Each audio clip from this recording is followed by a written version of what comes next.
Good morning everyone. Welcome back engineering physics class. इसका code है KAS101T। My self doctor Anchala, assistant professor in ABSIT Ghaziabad.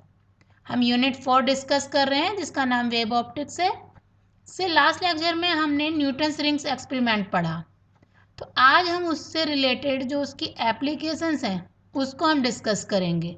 तो आज का जो हमारा टॉपिक है वह है एप्लीकेशंस ऑफ न्यूटन्स रिंग्स, और इसकी आउटकम रहेंगी कि determine the wavelength of monochromatic source using Newton's rings and determine the refractive index of liquid using Newton's rings experiment. क्योंकि हम इन न्यूटन्स रिंग के एक्सपेरिमेंट को यूज करके हम वेवलेंथ निकालेंगे मोनोक्रोमेटिक सोर्स की और refractive index of unknown liquid की। तो आज का हम टॉपिक स्टार्ट करते हैं जिसका नाम है एप्लीकेशंस ऑफ न्यूटन्स रिंग्स। इसकी बेसिकली हम अपने कोर्स में दो एप्लीकेशंस को एक्सप्लेन करेंगे। फर्स्ट एप्लीकेशन है कि determination of wavelength of monochromatic source by using Newton's rings experiment. मैं फर्स्ट हेडिंग डाल लेते हैं इसका कि determination of wavelength of monochromatic source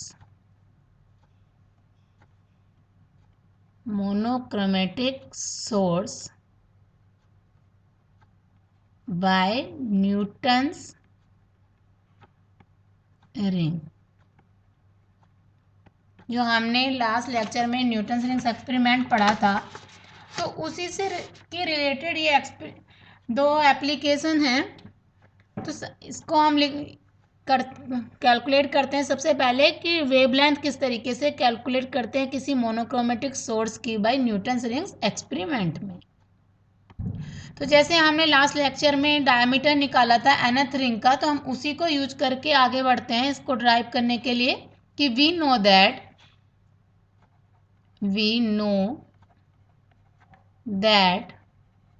the diameter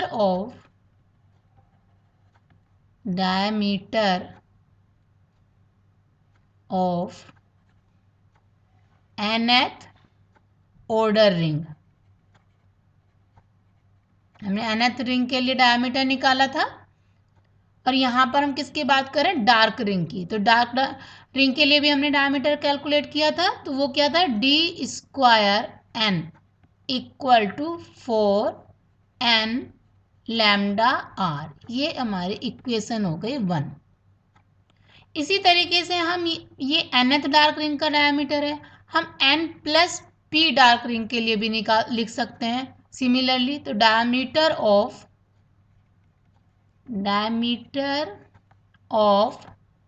n+pth dark ring, और हम किसकी बात कर रहे हैं यहाँ पर, डार्क रिंग की। तो क्या हो जाएगा, d² n+p = 4।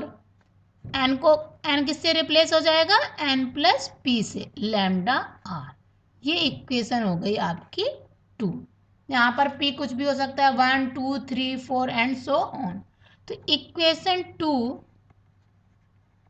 से इक्वेशन 1 को सब्ट्रैक्ट कर देंगे माइनस इक्वेशन 1। सिंपल है। तो d हमें क्या मिल जाएगा, d² n+p minus d² n = 4n+p λr minus 4n λr। तो यहाँ से क्या मिल गया हमें, d² n+p minus d² n = 4p λr। यहाँ से हमें किसकी वैल्यू मिल जाएगी, लैम्डा की। Then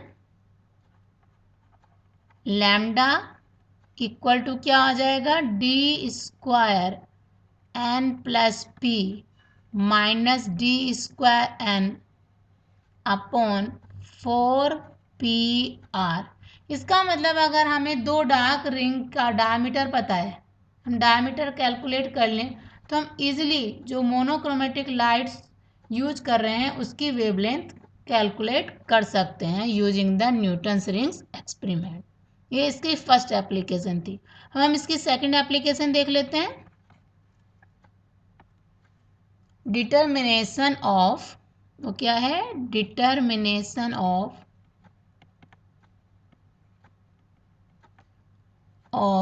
refractive index, refractive index of a liquid using Newton's rings। अब देखिए, हमने लास्ट लेक्चर में न्यूटन्स रिंग्स का डायमीटर निकाला था, या जो भी एक्सपेरिमेंट किया था हमने एयर फिल्म की बात की थी कि ग्लास प्लेट है, ग्लास प्लेट के ऊपर प्लेनो कॉन्वेक्स लेंस रखा है और उसके बीच में क्या बन जाती है, एयर फिल्म बन जाती है। अब सपोज अगर वहाँ पर हम कोई लिक्विड इंसर्ट कर दें तो अब हमें उस लिक्विड का रिफ्रैक्टिव इंडेक्स कैलकुलेट करना है। तो हम इसको डिफाइन कर लेते हैं पहले कि the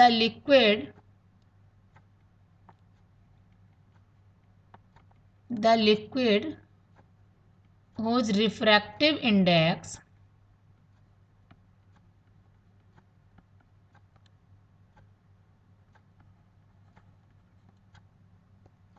is to be determined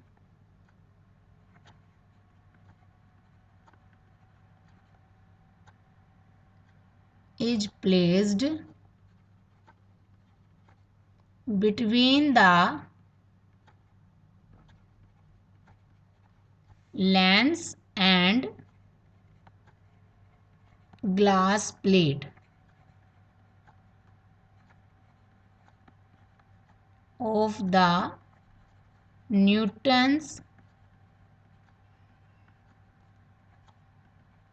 rings experiment। जो हम न्यूटन्स रिंग का एक्सपेरिमेंट कर रहे हैं तो उसमें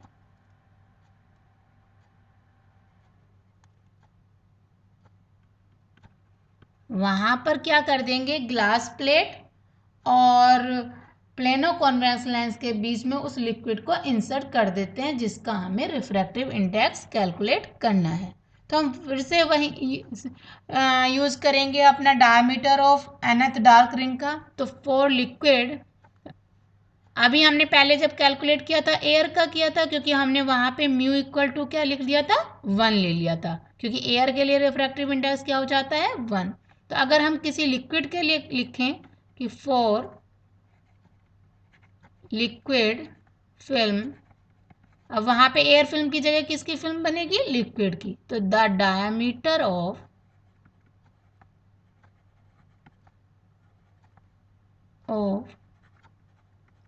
nth डार्क रिंग,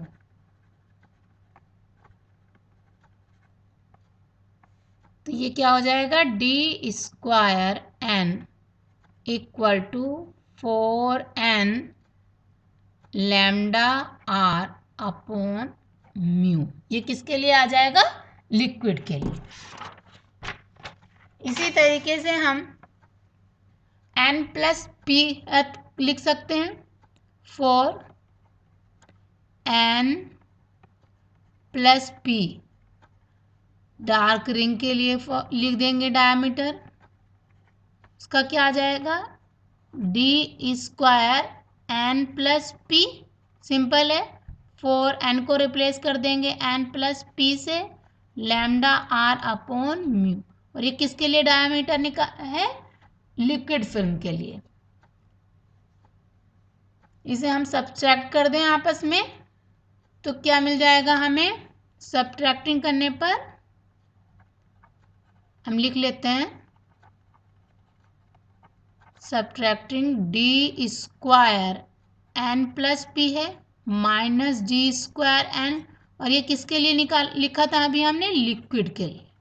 लिक्विड क्या मिल गया हमें, 4n plus P, n plus 1, sorry n plus P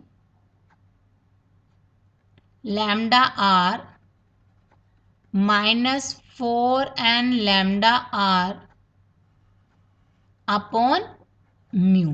तो ये सिंप्लीफाई करके क्या बन जाएगा, d²n+p -d²n लिक्विड के लिए है ये मिल गया हमें 4p lambda R upon mu.